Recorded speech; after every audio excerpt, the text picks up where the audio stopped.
৩১ আগস্টের পর সবাই কিন্তু চিন্তিত ছিলেন যে আসলে ফেসবুক বড় কোনো কঠিন ক্রাইটেরিয়া দিতে চলেছে কিনা, বা তারা কি কন্টেন্ট মনিটাইজেশন সেটআপ আগের মতো দেয়া কমিয়ে দেবে কি।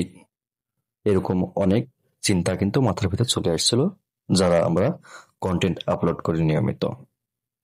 কিন্তু ফেসবুক এখন নতুন একটি ক্রাইটেরিয়া সেট করে দিয়েছে কন্টেন্ট মনিটাইজেশনের কাছে, যেখানে তারা লিখে দিয়েছে ইনভাইটেশন অনলি।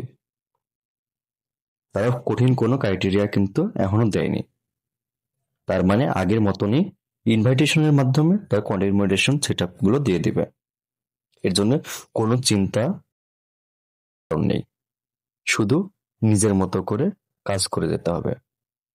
ফেসবুক যে ক্রাইটেরিয়া গুলো মেনটেন করতে বলেছে আপাতত, সেই ছোটখাটো কিছু জিনিসগুলো, নিয়মগুলো মেনে চলে ভিডিও আপলোড করলেই কিন্তু আমাদের কন্টেন্ট মনিটাইজেশন সেটআপের জন্য আমরা ইনভাইটেশন পাবো।